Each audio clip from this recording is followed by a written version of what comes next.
Hello नमस्कार दोस्तों, SPP classes YouTube channel में आपका स्वागत है। मैं हूं सोहनपाल प्रजापति। दोस्तों, चक्रवृद्धि ब्याज की आज पहली क्लास है। किसी भी चैप्टर की पहली क्लास का मतलब ही ये होता है कि उसका सबसे पहले हम बेसिक कंसेप्ट बताएं। तो इस वीडियो में हम चक्रवृद्धि ब्याज को बिल्कुल बेसिक से समझाने वाले हैं। इससे पहले अगर आप चैनल पर नए हैं तो कृपया इस चैनल को सब्सक्राइब करके बेल आइकन ज़रूर दबा दें ताकि आने वाले समस्त वीडियो की नोटिफिकेशन आपको मिल सके। तो चलिए दोस्तों शुरू करते हैं। चक्रवृद्धि ब्याज का मतलब होता है ब्याज के ऊपर भी ब्याज लगा देना। अब आप सोचोगे कि ब्याज के ऊपर कोई कैसे ब्याज ले सकता है, तो इसके बारे में मैं आपको समझाता हूँ। दोस्तों, अगर हम किसी व्यक्ति को कुछ धनराशि उधार देते हैं तो 1 साल तक तो साधारण ब्याज और चक्रवृद्धि ब्याज में कोई अंतर नहीं होता। 1 साल तक अगर साधारण ब्याज की दर से उधार दिया है तो भी, और अगर चक्रवृद्धि ब्याज की दर से उधार दिया है तो भी ब्याज की रकम सेम आएगी। लेकिन अगर वह धनराशि 1 वर्ष से ज़्यादा 2 साल, 3 साल या इससे अधिक समय के लिए उधार दी जाती है तो सरल ब्याज और चक्रवृद्धि ब्याज दोनों में अंतर आता है। कैसे, देखिए। सबसे पहले हमने एक उदाहरण लिया है कि मूलधन अगर हमारा 1000 रुपये हो, दर 10% हो और समय हो 2 वर्ष, तो चक्रवृद्धि ब्याज कितना होगा। तो सबसे पहले हम एक वर्ष का ब्याज निकाल के देखते हैं ताकि पता लग सके कि चक्रवृद्धि ब्याज में ब्याज पे ब्याज कैसे लगता है। अगर 1 वर्ष का ब्याज निकालना होता है तो साधारण ब्याज में हमने सीखा था कि सिर्फ मूलधन और दर को आपस में गुणा करके हम 1 साल का ब्याज निकाल सकते हैं। अगर मूलधन हमारा 1000 रुपये और दर 10% हो और 1 वर्ष का अगर हमें ब्याज निकालना हो तो हम इस तरह से डायरेक्ट मूलधन को दर से गुणा करके बटा में 100 लगा देते हैं, तो 1 वर्ष का ब्याज हम ऐसे आसान तरीके से निकाल सकते हैं। तो 2 जीरो से 2 जीरो कट करेंगे तो ये होगा अपना 100 रुपये। 10 को 10 से गुणा करेंगे तो ये होगा 100 रुपये। ये है 1 वर्ष का साधारण ब्याज। अगर हम 1000 रुपये किसी व्यक्ति को उधार देते हैं, 10% हमारी दर हो, तो 1 वर्ष का साधारण ब्याज अपना होगा 100 रुपये। ये ब्याज है अपना 1 वर्ष का। 1 वर्ष का ब्याज था अपना 100 रुपये। इसी प्रकार अगर इसी धनराशि को दूसरे साल के लिए साधारण ब्याज की दर से ही उधार देते हैं तो फिर से वही प्रोसेस हमें रिपीट करनी है, और तो अगले वर्ष का ब्याज भी हमारा सेम होगा 100 रुपये। ये था दूसरे वर्ष का ब्याज। 2 वर्ष में अपना ब्याज होगा 200 रुपये। 100 रुपये ये होगा, तो कुल जो ब्याज हो गया वो था 200 रुपये। ये था साधारण ब्याज। अब साधारण ब्याज में हमने पहले वर्ष का मूलधन लिया था 1000 रुपये, दर थी 10%, समय 1 वर्ष का निकाला। उसके बाद अगले वर्ष का भी हमने वही मूलधन 1000 रुपये लिया और दर 10% और 1 वर्ष का ब्याज निकाला, तो पहले वर्ष का और दूसरे वर्ष का दोनों वर्ष का जो ब्याज था वो सेम आया। अगर हम 2 साल की जगह 3 साल, 4 साल, 5 साल या 10 साल कितने भी वर्ष का हम ब्याज निकाले साधारण ब्याज की दर से, मूलधन हमारा सेम रहेगा और ब्याज भी हमारा सेम ही रहेगा, चाहे कितने वर्ष के लिए भी उधार दें। अगर यही धन चक्रवृद्धि ब्याज की दर से उधार दिया जाए तो 1 वर्ष का ब्याज तो सेम होगा 100 रुपये, क्योंकि 1 वर्ष में साधारण ब्याज और चक्रवृद्धि ब्याज दोनों में कोई फर्क नहीं होता है। लेकिन दूसरे वर्ष में चक्रवृद्धि ब्याज में क्या परिवर्तन होते हैं, अब देखिए। अब हम इसी मूलधन का यानी 1000 रुपये और 10% दर और समय 2 वर्ष का चक्रवृद्धि ब्याज हम निकालें तो कैसे निकालेंगे, देखिए। पहले वर्ष का हमारा मूलधन होगा 1000 रुपये, दर थी अपनी 10%, तो पहले वर्ष का जो ब्याज निकालेंगे वो कैसे निकालेंगे, 2 जीरो से 2 जीरो काट करके 100 रुपये अपना ब्याज होगा। ये था पहले वर्ष। पहले वर्ष का साधारण ब्याज और चक्रवृद्धि ब्याज दोनों में कोई फर्क नहीं है।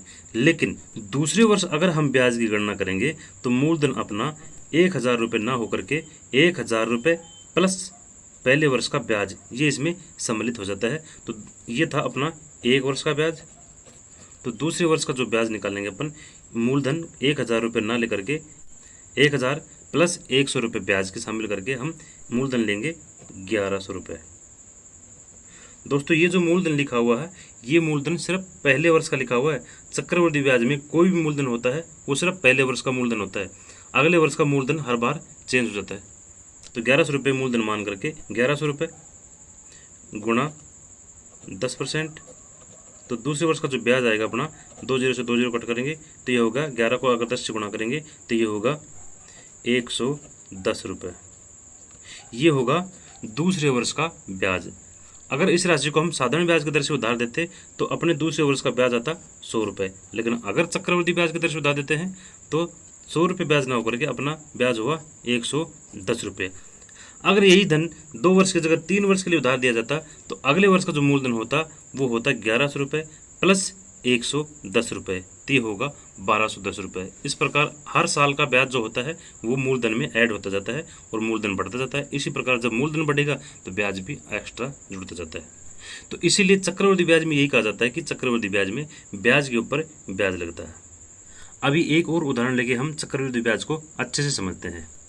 दोस्तों, हमारा सवाल है कि 5000 रुपये का 8% चक्रवृद्धि ब्याज की दर से 2 वर्ष का चक्रवृद्धि ब्याज कितना होगा। तो इस सवाल को हम 2 तरीकों से सोल्व करेंगे। एक तो साधारण विधि से सोल्व करेंगे, इसके बाद चक्रवृद्धि ब्याज के सूत्र यानी फॉर्मूले से हम डायरेक्ट इसका आंसर निकालते हैं। देखिए कैसे। सबसे पहले हम साधारण विधि से इसको सोल्व करते हैं। दोस्तों, अपना मूलधन है 5000 रुपये और दर है 8%।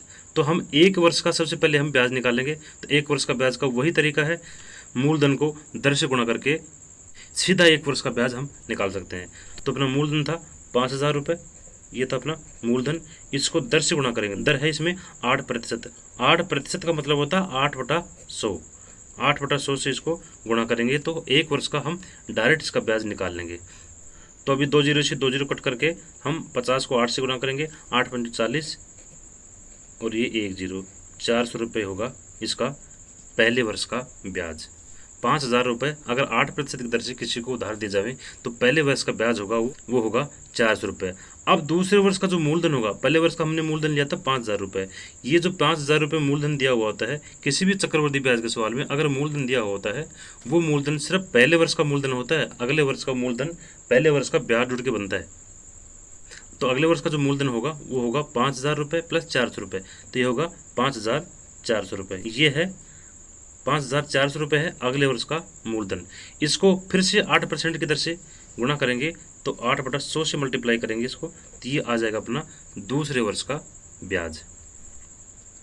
तो 2 जीरो से 2 जीरो कट करके हम 54 को 8 से गुणा करेंगे, 8 सौ 32 और 8 पंजे 40 और 3 43, ये होगा दूसरे वर्ष का ब्याज।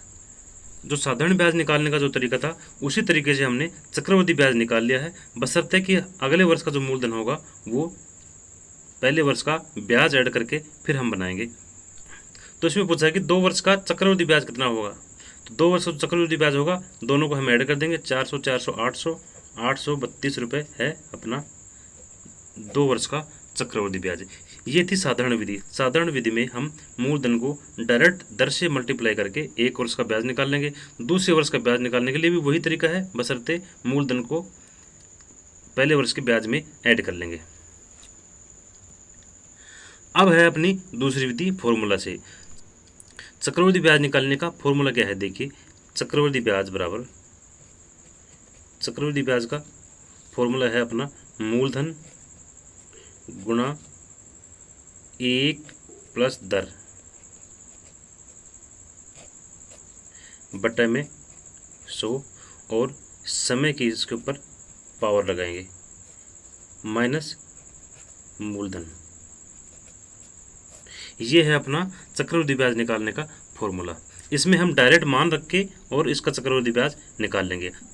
इसमें यह प्रोसेस 2 बार करने की आवश्यकता नहीं है, सीधा ही जितने भी वर्ष का हमें ब्याज निकालना है उतने समय की इसमें पावर रख देंगे और डायरेक्टली उतने समय का ब्याज निकल आएगा।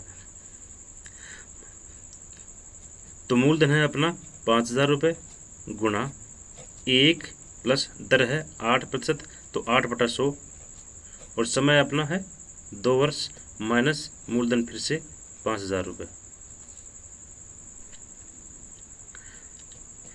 बराबर 5000 गुणा 1 प्लस दर, 1 प्लस 8/100 है, इसको अगर बटा में 1 लिखें, इसका एलसीएम होगा 100, तो एलसीएम 100 इसके ऊपर चढ़ेगा तो ये होगा 100, 100 प्लस 8 तो ये होगा 108 बटा में 100, इसकी पावर है 2 माइनस 5000 रुपये, 5000।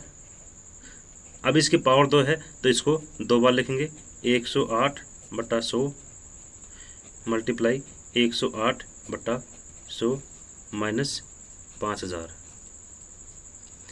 अभी 2 जीरो से 2 जीरो कट कर देंगे, 50 को यहाँ कट करेंगे तो 50 1 50, 50 दूने 100, 2 को अगर यहाँ काटेंगे 108 का आधा होता है 54, 108 को अगर 54 से मल्टीप्लाई करेंगे तो ये होगा 5832।